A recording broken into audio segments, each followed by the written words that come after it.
নমস্কাৰ, মই কাবেৰী। আজি মোৰ অন্য এটি ভিডিঅ'লৈ আপোনালোক সকলোকেই স্বাগতম।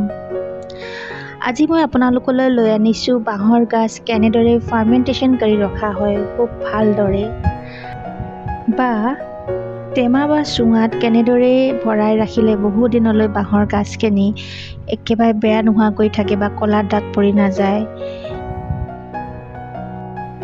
নেক্সট তাৰপিছত সেই বাঁহখিনিৰ পৰা কেনেদৰে আপুনি আচাৰ তৈয়াৰ কৰিব আদি সকলোবোৰ মই আপোনাৰ আগত আজি দেখুৱাম।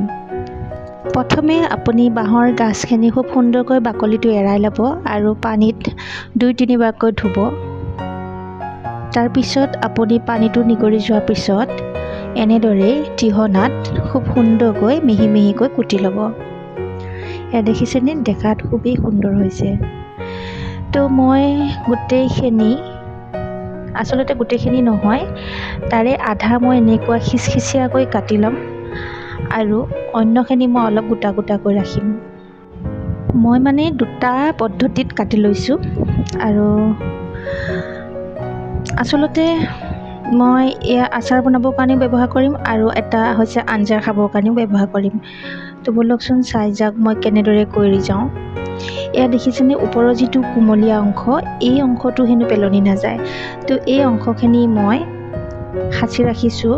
তাৰমানে আমাৰ ঘৰত যিগৰাকী ছোৱালী আছে তাই কৈছে যে মাহী এইখিনিও মানে সোৱাদ ভাল আছে আৰু কেনেদৰে খায় তাই মোক ক'লে দাইলৰ লগত সেইটো খায়। আজি মই ট্ৰাই কৰি চাম বুলি ভাবিছোঁ কেনেকুৱা লাগে। তো ফাইনেলি মোৰ এই খিচখিচিয়াটো কাটি হৈ গ'ল। এতিয়া দ্বিতীয়টো পদ্ধতি হৈছে মই অলপ গোটা গোটা কৰি বা অলপ ডাঙৰ ডাঙৰ কৰি কাটি ল'ম। দেখিছেনে, এনেদৰে মই অলপ ডাঙৰ ডাঙৰ কৰি কাটি আপোনাক দেখাই আছোঁ, চাওকচোন। এয়া তো মানে এইটো আঞ্জা খাওঁতে অলপ যেতিয়া মুখেদি চুবোৱা যায় ন, যিটো এটা আৱাজ হয়, সেই আৱাজটো শুনি ভালো লাগে, সেইকাৰণেই খাওঁ। তেনেকৈ ৰাখিছোঁ। বন্ধুসকল, আমাৰ প্ৰায় অসমবাসী সকলোৱে এই বাঁহৰ গাজটো খাই খুবেই ভাল পায় আৰু বহুতৰে ইয়াৰ বনোৱা পদ্ধতিটো অলপ বেলেগ বেলেগ। সকলোৱে নিজৰ নিজৰ ষ্টাইলত বনাই খাই ভাল পায়। সেয়েহে আজি মই কেনেদৰে আপোনালোকৰ আগতনো বনাওঁ তাকে অলপ দেখাওঁ। এই দেখিছেনে, এই যে কোমলীয়া কোমলীয়া অংশখিনি মই যে ৰাখিছিলোঁ, এইখিনি আজি মই ট্ৰাই কৰি চাম দাইলৰ সৈতে কেনেকুৱানো লাগে। আজি প্ৰথম ট্ৰাই কৰিম, হয়তো ভালেই লাগিব।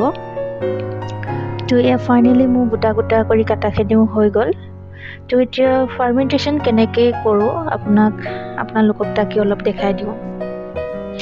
প্ৰথমতে মই এয়া বৈয়ামটো ভালদৰে, 2টা বৈয়াম আছে, ভালদৰে ধুই কৰি লৈছোঁ। তাৰপিছত তাতে এনেদৰে মই যিখিনি খিচখিচকৈ কাটি লৈছোঁ ভৰাই ৰাখিছোঁ।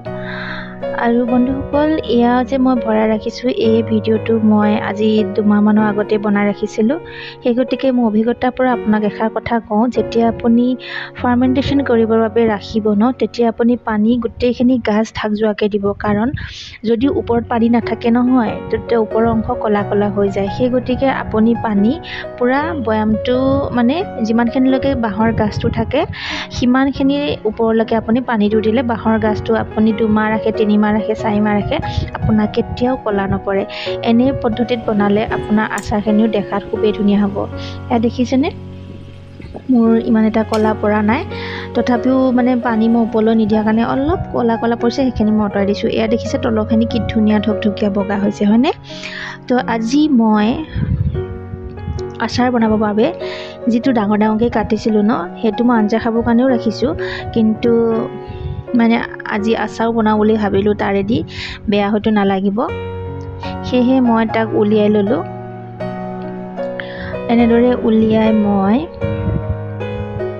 আচাৰ বনোৱা জাৰ যোগাৰ পৰা চলাই আছোঁ। আপোনালোকক দেখাইছোঁ, দেখিছেনে বৈয়ামত কি ধুনীয়া কালাৰ হৈ আছে। এয়া 2 মাহৰ পিছত মই দেখাইছোঁ আপোনালোকক। ভিডিঅ'টো ভালদৰে চাই লওকচোন। এনেকুৱা হৈ থাকিব যদি পানী তলত পৰি থাকে, আৰু যদি পানী অলপ কমাই দিয়ে ন, তেতিয়া আপোনাৰ কালাৰটো মানে ক'লা পৰিব ওপৰখিনি। মোৰ যেনেকৈ এপিচমান পৰিছে, সেই গতিকে আপোনাক জনাই দিছোঁ এইটো। তো মই বাঁহৰ গাজখিনি হালধি সানি অকণমান ৰ'দত দিলোঁ আৰু অলৰেডি মই 2টা আচাৰ ৰেডি কৰিলোঁ। এইটো মোৰ শেষৰ আচাৰ আছিলে, সেই গতিকে আপোনালোকক দেখাইছোঁ। এয়া মই 5 ফুৰণ জিৰা আৰু চফ, ক'লা জিৰা, লাল মিৰ্চ মানে মিৰ্চ 2টামান আছিলে, তেনেদৰে পিচি লৈছোঁ আৰু শুকাই অনাৰ পিছত এনেদৰে মই বাতি এটাত ল'লোঁ।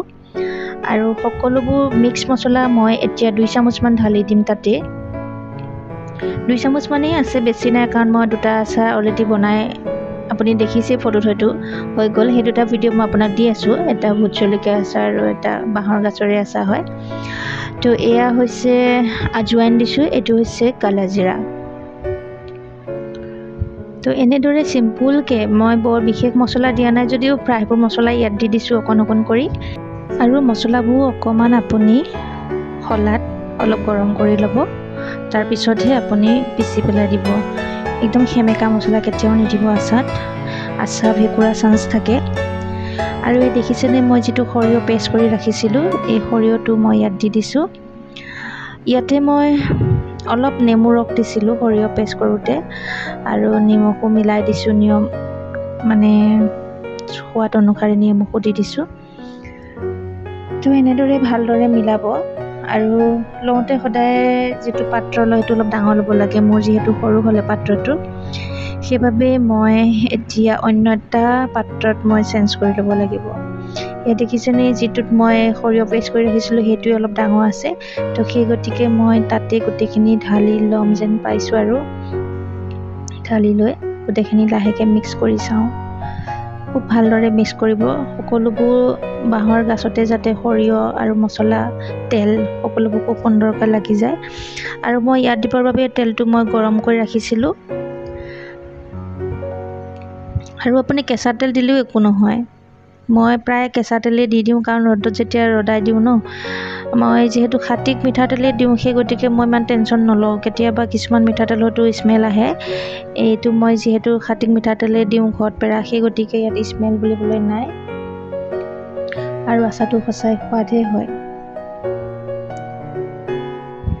বন্ধুসকল আপোনালোকেও কেতিয়াবা এনেদৰে মই বনোৱাৰ দৰে আপোনালোকে বনাই খাবচোন আৰু আপোনাৰ সোৱাদ অনুসৰি নিমখটো দিব দেই এনেতো মোৰ এই বাঁহৰ যিটো গাছ হয় এইটো টেঙা হৈছে তথাপিও ইয়াতে আৰু অলপ সোৱাদ দিবৰ বাবে নেমু ৰস 2 চামুচমান মই দি দিছোঁ আৰু ইয়াতে আপুনি আচাৰটো বেয়া নহ'বৰ কাৰণে আপুনি ভিনেগাৰ দিব পাৰে মই যেতিয়া সৰিয়হটো পেষ্ট কৰিছিলোঁ তেতিয়াই মই 1 চামুচমান ভিনেগাৰ দি দিছিলোঁ গতিকে এতিয়া আৰু নিদিওঁ মাত্ৰ কালাৰটোৰ কাৰণে মই হালধি পাউডাৰ অলপ দি দিছোঁ কাৰণ মেলোতেতো হালধি পাউডাৰ দিছিলোঁৱেই তথাপিও আৰু অলপ মই মিক্স কৰি লগাই দিছোঁ হালধি পাউডাৰ বন্ধুসকল এয়া আপোনালোকলৈ বুলি মই বাঁহৰ খৰিচা তৈয়াৰ কৰিলোঁ যদি আপোনালোকে মোৰ ভিডিঅ'টো চাই ভাল পাইছে লাইক কৰিব কমেণ্ট কৰিব আৰু ছাবস্ক্ৰাইব কৰিব নাপাহৰিব দেখিছেনে বন্ধুসকল মই এয়া খুব সুন্দৰকৈ মিলাই আছোঁ তেনেদৰে মিলাব সকলোবোৰ যাতে মছলা বাঁহৰ গাছত সোমাই যায় বা লাগি ধৰে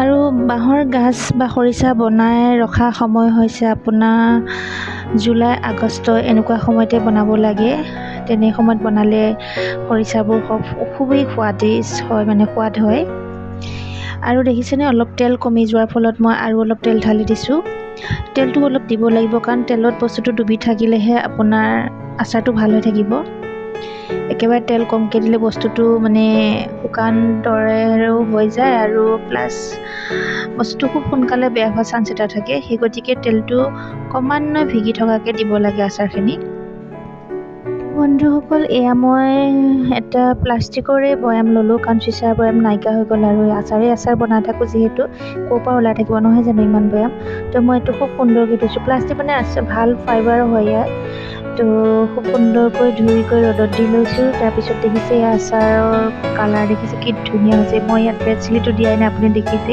তথাপিও কি সুন্দৰ কালাৰ হৈছে বন্ধুসকল দেখিছেনে ইয়াত মই কোনো ধৰণৰ কেমিকেল মিক্স কৰা নাই ঠিক আছে বন্ধুসকল আজিলৈ ইমানতেই বাই বাই